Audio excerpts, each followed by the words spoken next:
Before the echo of the billionaire's laughter had even faded from the marble hallway, the cleaning cart came to a silent halt. Elara froze, her hand pausing on the handle, her knuckles white. From the glass-walled boardroom of Ethelgard Designs, the sounds of panic bled into the hall. CEO Magnus was slamming a fist onto a polished teak table, his face the color of a storm cloud. I don't pay you people to stare at me like stunned fish. This document is in Japanese. Technical, philosophical, legal Japanese. Who here can read it? The silence that followed was expensive and hollow. It was the silence of six-figure salaries failing to cover a basic requirement. Then, the offer, thrown out like a challenge to the universe. Fine. Translate this accurately in 60 hours, and my salary for today, Euro 25,000, is yours. A sharp, derisive laugh cut through the tension. It came from Vice President Lars Johansson. His eyes, cold and dismissive, scanned the room of suited executives before landing on the figure in the doorway. Elara, in her taupe uniform, a ghost in the machine. Perhaps we should ask the specialist. Lars Johansson smirked, nodding her way. I'm sure the nuances of kanji are covered right after advanced stain removal. The boardroom erupted in nervous, complicit chuckles. Elara's gaze remained fixed on the floor, but behind the meek facade, a storm was gathering. She didn't see a mop and bucket. She saw the ghost of her father, Eric, who had sat at that very table, and she saw the eviction notice for her grandmother's care home burning a hole in her pocket. 60 hours, 25,000 euros. A lifetime of being unseen. The game had just begun, and they had no idea they'd already lost. Welcome to True Spark Stories. If you've ever been underestimated, if you've ever held a talent the world refused to see, you need to hear this story. Stay until the end, because the twist will leave you speechless. And while you're here, do us a huge favor.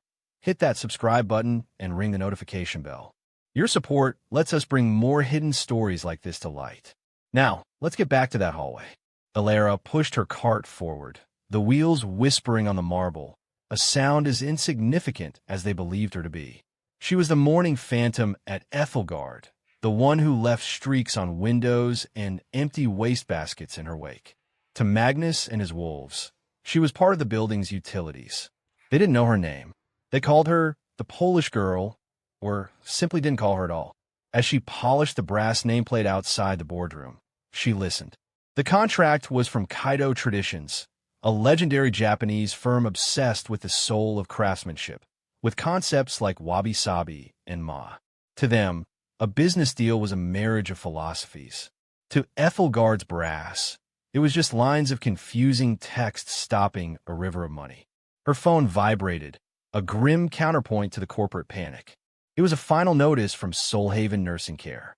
The text was brutally concise. Final arrears, 24,800 euros. Settlement required within 72 hours to secure Alina's continued residency. Court order pending. 72 hours. Her grandmother, her only living family, the woman who had raised her after her father's heart gave out from the weight of this very company's betrayal. The numbers swam before her eyes. 25,000 euros. 24,800 euros. It wasn't an opportunity. It was a life raft thrown from a sinking ship she was forced to watch from the water. That night, in her small, cold apartment, Elara took out her father's legacy. Not the faded photographs, but his tools. A sleek, silent laptop where she worked as silver thread, a translator of rare skill with a perfect 5-star rating on a global platform. And a simple, smooth river stone from Jokulsarlen Lagoon, ice cool to the touch. Her father had given it to her when she was 10. Words are like water. Elskamin, he'd said, his Icelandic lilt softening the English. They can carve canyons, or they can vanish without a trace. The stone remembers the flow. You must be the stone. Remember everything. He had been Ethelgard's secret weapon for 15 years, the cultural bridge to the east they never publicly acknowledged.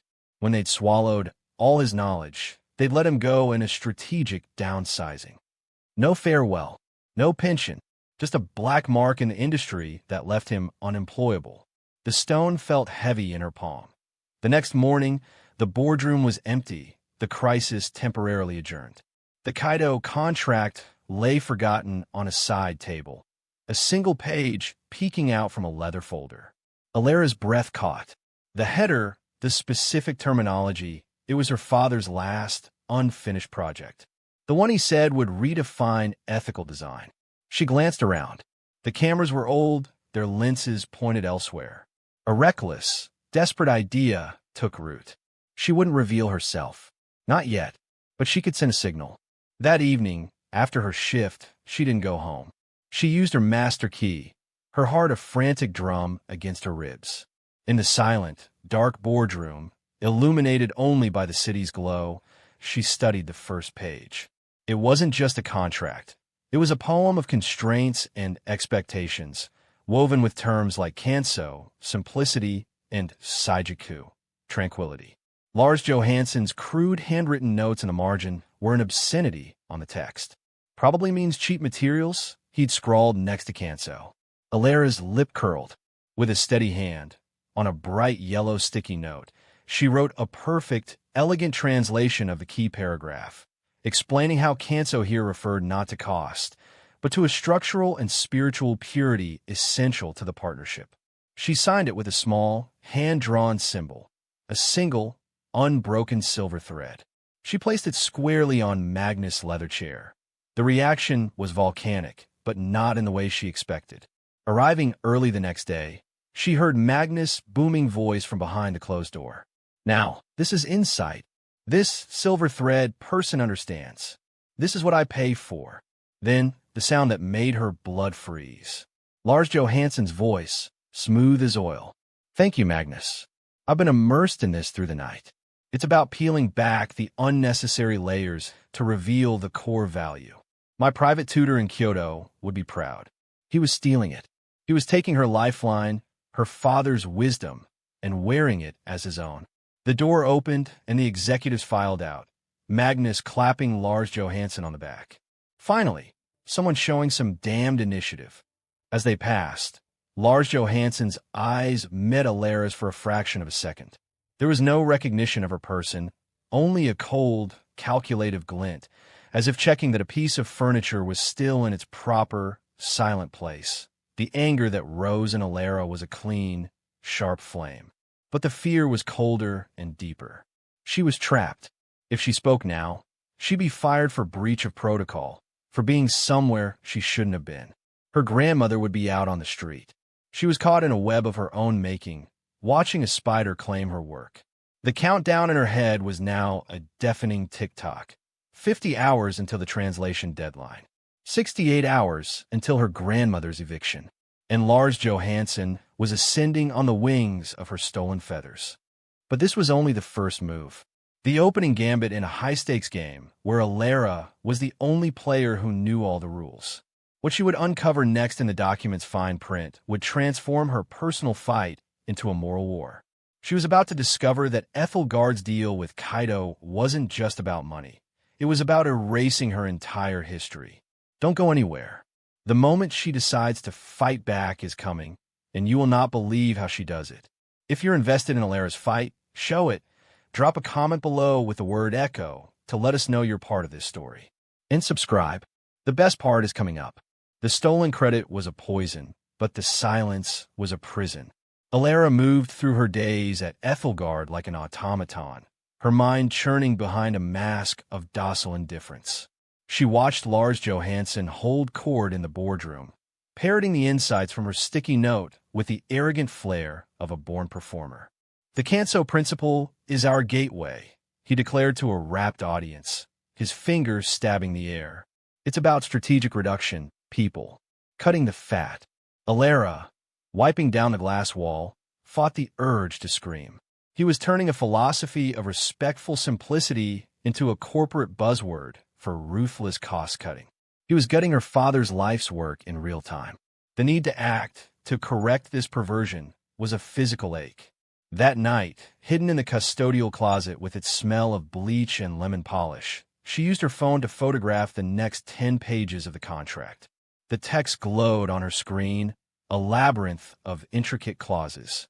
And then she found it, buried in Appendix C, phrased with devastating bureaucratic elegance. Clause 7.2. Heritage Material Sourcing Optimization. Her eyes scanned the Japanese, her brain translating faster than her heart could process the blow. It stipulated that upon merger, Ethelgard would be required to consolidate its sustainable material partnerships to align with Kaido's legacy supply chains. The cold, translated truth, it mandated the termination of contracts with 12 small, ethical European suppliers. The first one listed was the Bielski Forestry Cooperative, nestled in the pine-rich lowlands of Poland. The room tilted. The Bielski Cooperative wasn't just a name on a page. It was her mother's family. It was her cousin Marek, who managed the sustainable harvests. It was her Aunt Kasia in the accounting office. It was the reason her mother had been able to afford her linguistics degree. Her father had fought to get Ethelgard to partner with them 15 years ago, calling it the only morally sound wood source in the region. This clause wasn't just business. It was a targeted erasure of her father's ethical legacy and a direct attack on her family's livelihood. The 25,000 euros could save her grandmother, but securing it would help destroy her cousin's future. The moral trap snapped shut around her, its teeth sharper than any financial worry. Her phone buzzed, shattering the silence. It was a video call from Solhaven. Her grandmother, Alina, appeared on the screen. Her face, usually soft with confusion, was etched with a rare, lucid anxiety. Elara, Moj Sirs. Her voice was a papery whisper. A man called. From your work. He asked strange questions about Eric's old work. About his research. He was not kind. A chill that had nothing to do with the closet's temperature seized Elara. What did he look like, Babsha? Cold eyes, her grandmother said, her own eyes wide. Like a fish. He said he was following up. It was Lars Johansson. He was digging. The noose was tightening. The next morning, the atmosphere on the executive floor had changed. New, sleek dome cameras were being installed in every corner. The security chief addressed the cleaning staff in the break room. New policy. All non-essential personnel must be cleared from the executive wing by 7 p.m. No exceptions. Motion sensors and audio monitoring are now active. He looked directly at Elara, as if delivering the message personally. Her anonymous nighttime access was gone. Her window to act was slamming shut. Lars Johansson found her later, polishing the same spot on a banister for the 5th time. He didn't smile. Vance, he said, the name sounding like an accusation on his lips. An interesting surname. I was reviewing some old consultant files. Eric, brilliant man by all accounts.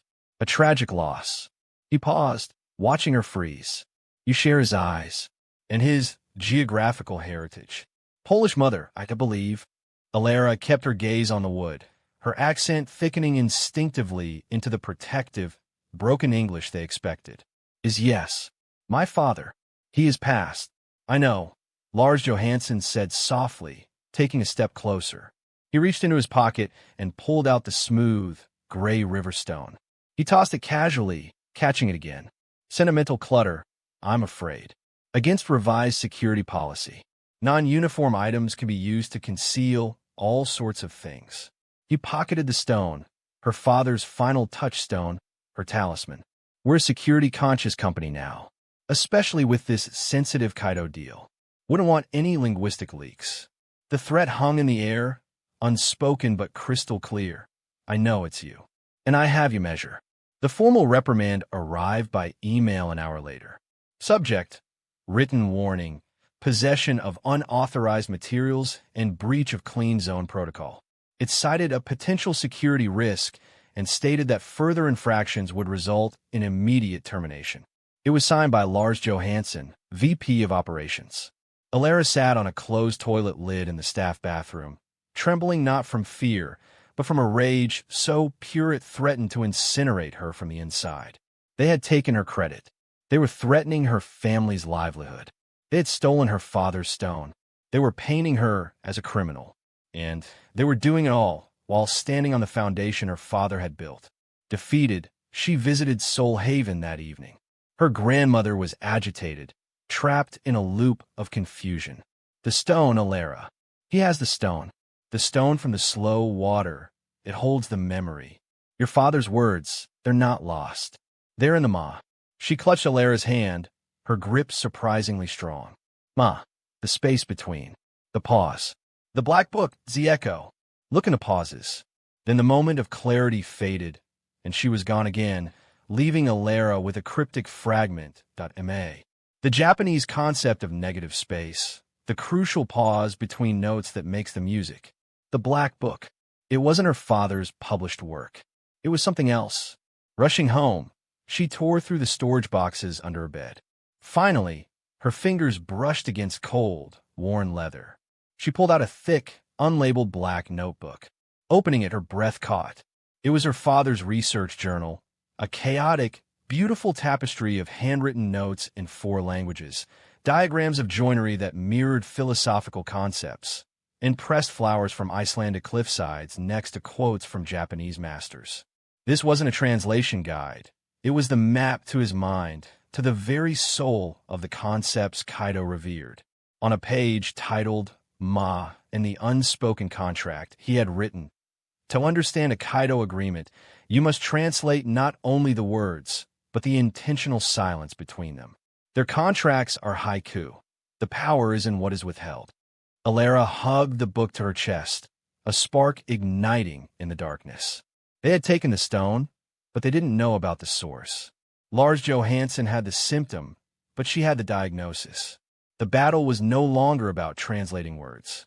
It was about translating a soul. And for that, they needed Eric. And he was speaking only through her. But Lars Johansson wasn't finished. The following day, the final trap was sprung. As Elara worked in a small, unused conference room, she dared to hide in with a black journal. The door swung open. Lars Johansson stood there, holding 2 cups of coffee. Working hard, I see, he said, his voice slick. Thought you could use this. As he set one down, his hand slipped. The scalding liquid cascaded over her open laptop keyboard, her printed notes, and a precious black journal.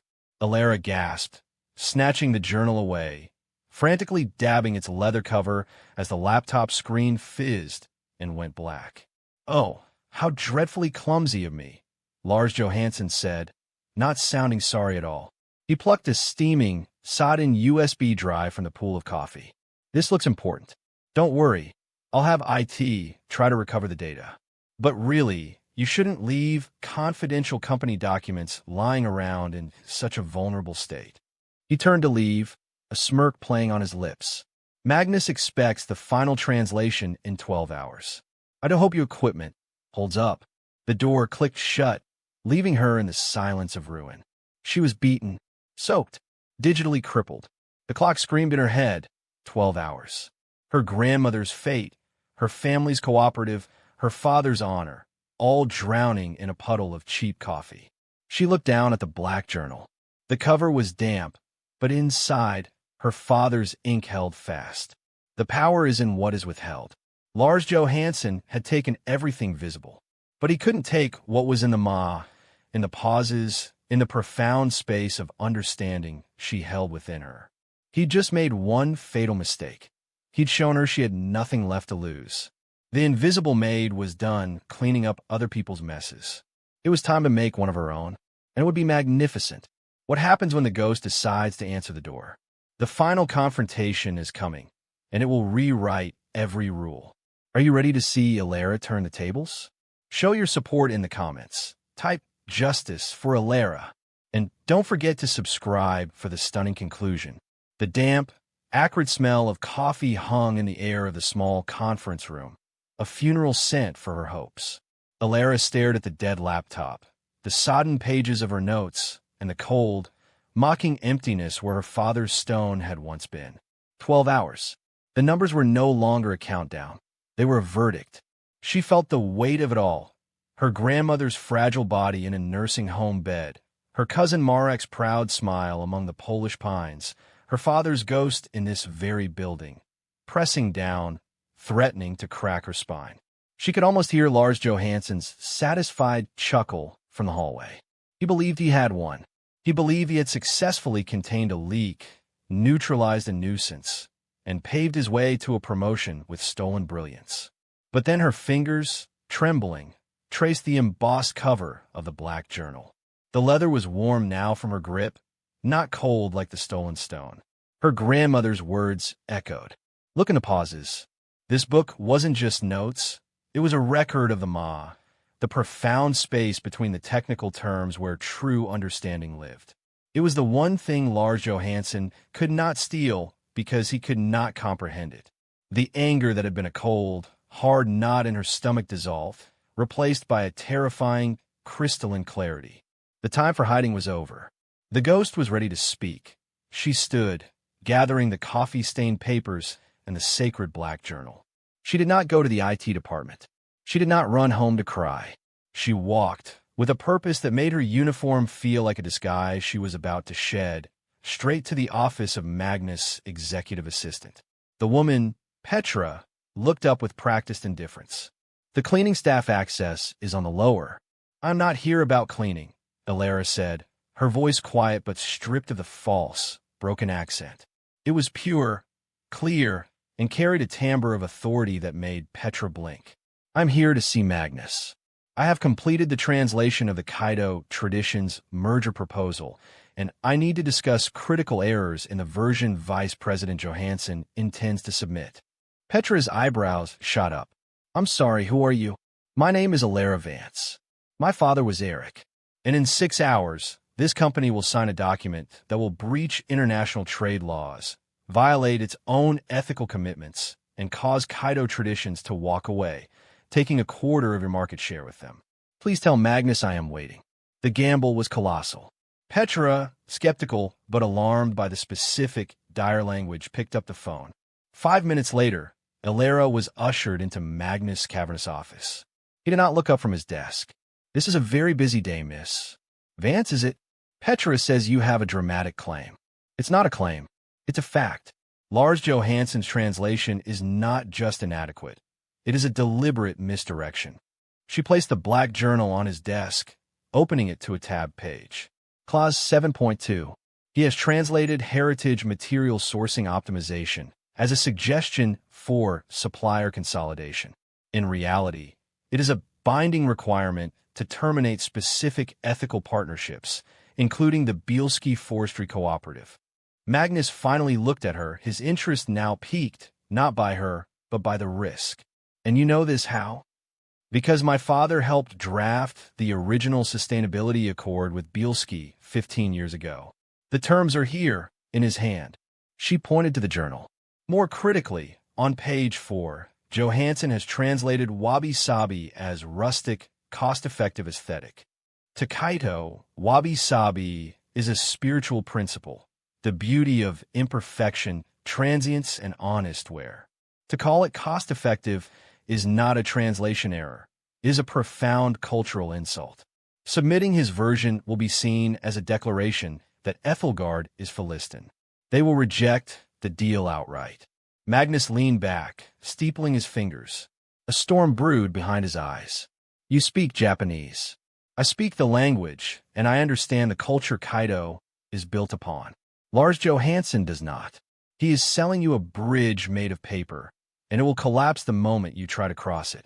She took a steadying breath, the biggest risk yet to come. I have a complete, accurate translation. I will give it to you, and I will personally explain it to the Kaido board in the final meeting. My conditions are the 25,000 euro bonus, the formal position of Cultural Liaison Director to oversee this merger, and the immediate return of my personal property confiscated by Mr. Johansson. Magnus' laugh was short, harsh. You are a cleaner, dictating terms to me? No, Elara said, meeting his gaze without flinching. I am Eric's daughter, and I'm the only person in this building who can save this deal. Check my credentials. Online. The translator, Silfer. The reviews are there. The completed projects are there. Cross-reference the timing with my cleaning shifts. You'll have your proof. The silence that followed was heavier than any before. Magnus' eyes flickered from her resolute face to the dense, handwritten journal, to the clock. The deadline was a hungry mouth. He picked up his phone. Petra, get Lars Johansson up here. Now. He then opened his laptop, his fingers flying over the keys. Elara stood perfectly still, her heart a wild drum against her ribs. She could see the exact moment he found the Silver profile, saw the stellar ratings, the specialization in Japanese technical and philosophical texts. His face went through a fascinating transformation: confusion, disbelief, dawning realization, and finally, shrewd calculation. The door burst open. Lars Johansson strode in, confidence radiating from him. "Magnus, the final draft is ready for you." He stopped dead, seeing Elara. A flash of panic, quickly masked by disdain. "What is she doing here?" "This is a secure meeting. She claims your translation is a disaster." "Lars Johansson," Magnus said, his voice dangerously calm. "She claims you've insulted the core philosophy of our partners and hidden a clause that would force us to break contracts." Lars Johansson's laugh was too loud, too sharp. "That's preposterous. She's a janitor with a grievance. Her father was a disgruntled ex-employee. She's trying to sabotage us." "She is also Silver," Magnus stated flatly, turning his laptop screen. "The top-rated translator who has been anonymously correcting your work for days." The color drained from Lars Johansson's face. He looked from the screen to Elara, his mask of arrogance fracturing. "A coincidence. A stolen identity. This is a setup." "Then you won't mind," Elara interjected, her voice slicing through his bluster.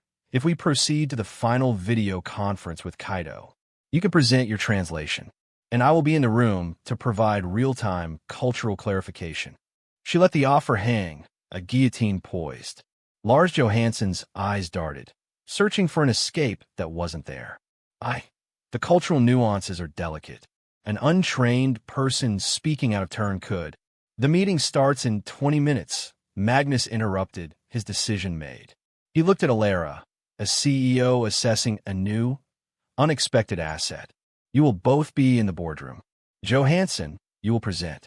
Vance, you will observe. And you will only speak if I direct you to." It was a compromise, a test of his own. But the power had subtly, irrevocably shifted. The walk to the boardroom was the longest of Elara's life. The glass walls seemed to hold the breath of the entire company.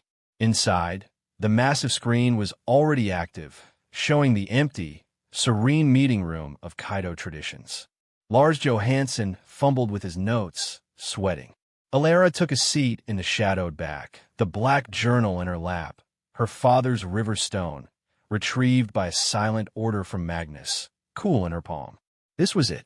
The moment the invisible would step into the light, or be extinguished forever. The screen flickered. The Kaido board members appeared, bowing formally. At their head was the patriarch, Kenji Kaido, his eyes like dark, still pools.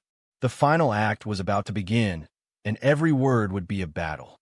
Don't look away now.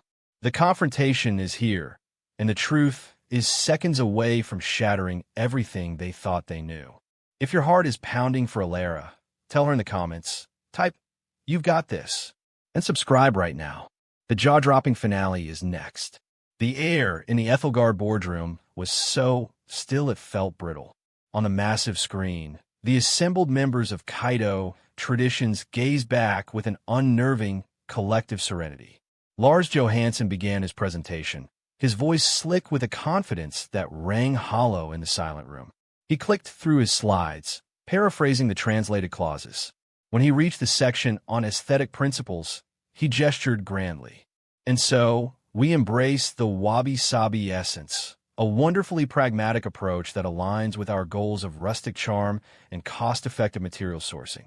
From the back of the room, Elara heard the subtle, sharp intake of breath from Kenji Kaido on screen. It was a whisper of offense, louder than any shout in that quiet space. Lars Johansson, oblivious, plowed ahead to the sourcing clause. "We see exciting optimization potential here, a chance to consolidate our supply chain into a more legacy-focused partnership." Magnus, watching Elara's face, saw her close her eyes for a moment as if in pain. He held up a hand, interrupting Lars Johansson. "A moment, Johansson." He turned his steely gaze to Elara. "Miss Vance, you have an observation on the translation of wabi-sabi." Every eye in the room and on the screen turned to the woman in the taupe uniform at the back. Lars Johansson's face flushed with fury and panic. Magnus, this is highly irregular. Elara stood. She did not walk to the front. She simply stood by her chair, a calm, solid presence. She bowed slightly toward the screen, a gesture of respect so natural it seemed to change the very energy in the room. Then she spoke, her voice clear and her Japanese fluid and honorific perfect. Kaido-sama, please accept my apologies for this interruption. There has been a critical failure in interpretation. The term wabi-sabi is not a commercial strategy. It is a profound appreciation for beauty that is imperfect, impermanent, and incomplete. It speaks to authenticity, not austerity. To translate its essence as cost-effective is to misunderstand the soul of your company. My father, Eric, taught me that to work with Kaido is to converse in this philosophy. On the screen, Kenji Kaido's stern expression did not change, but his eyes sharpened, focusing intently on her. He said nothing, allowing her to continue. Lars Johansson spluttered. She's romanticizing. We're here to discuss business. Elara ignored him, her focus entirely on the patriarch. Furthermore, Clause 7.2, the term optimization within heritage material sourcing is being presented as a suggestion. It is not. In the context of your company's Shinji-Itai principle, heart, technique, body, it is a binding requirement to partner only with suppliers whose heart aligns with yours. It would require Ethelgard to end its partnership with the Bielski Forestry Cooperative. She opened the black journal, holding a page up to the camera.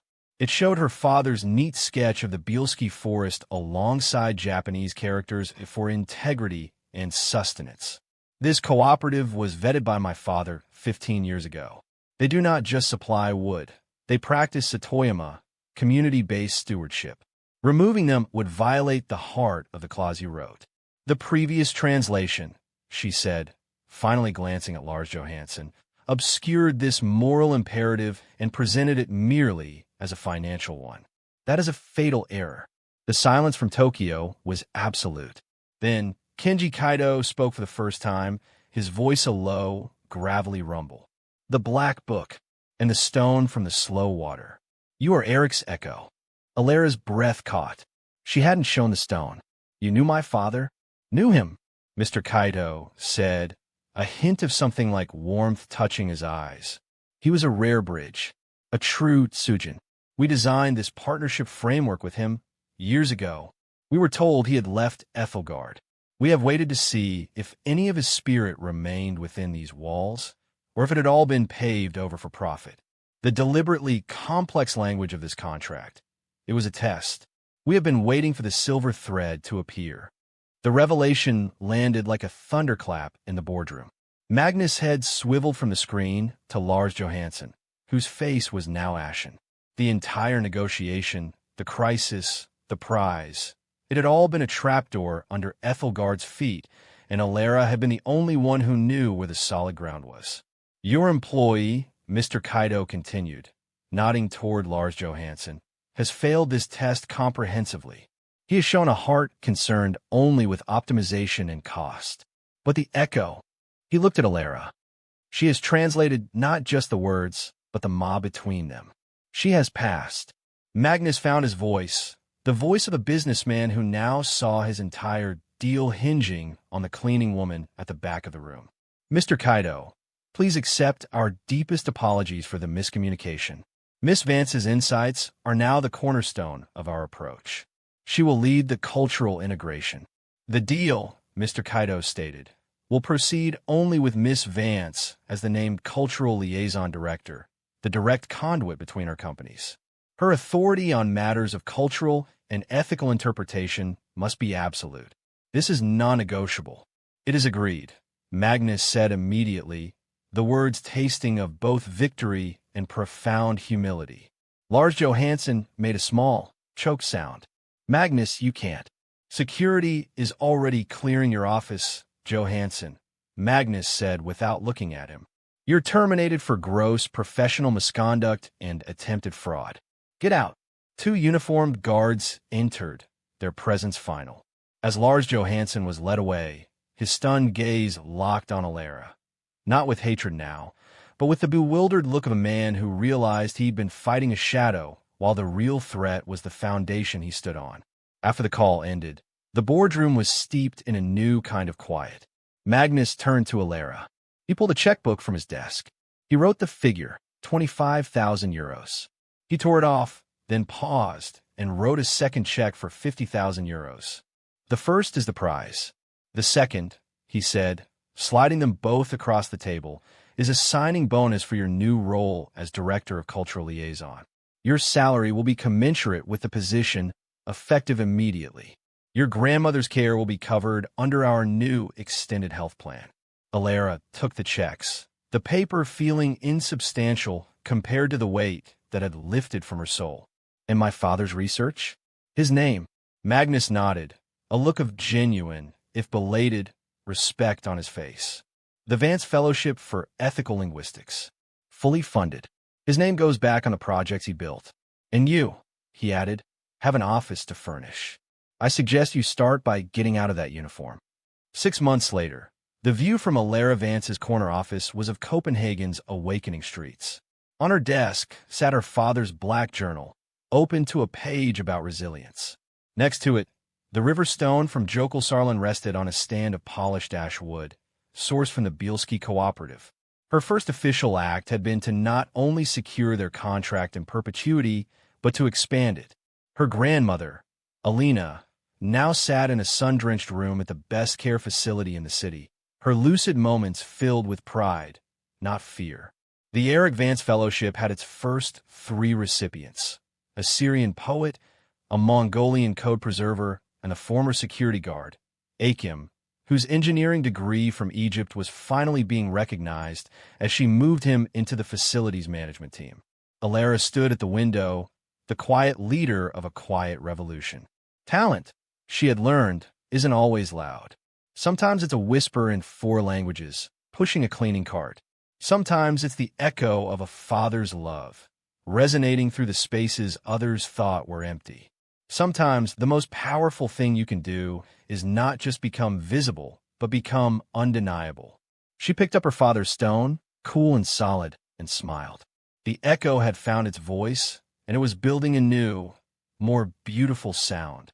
If this story of hidden strength resonated with you, if you've ever been the echo in the room, then do 2 things for us. First, let Elara know in the comments. Tell her what her story meant to you. Those comments fuel our channel. And second, hit that subscribe button and ring the bell. Every click tells YouTube you want more stories that turn invisible heroes into unforgettable legends. This is Echoes of Destiny. Your story matters. We'll see you next time.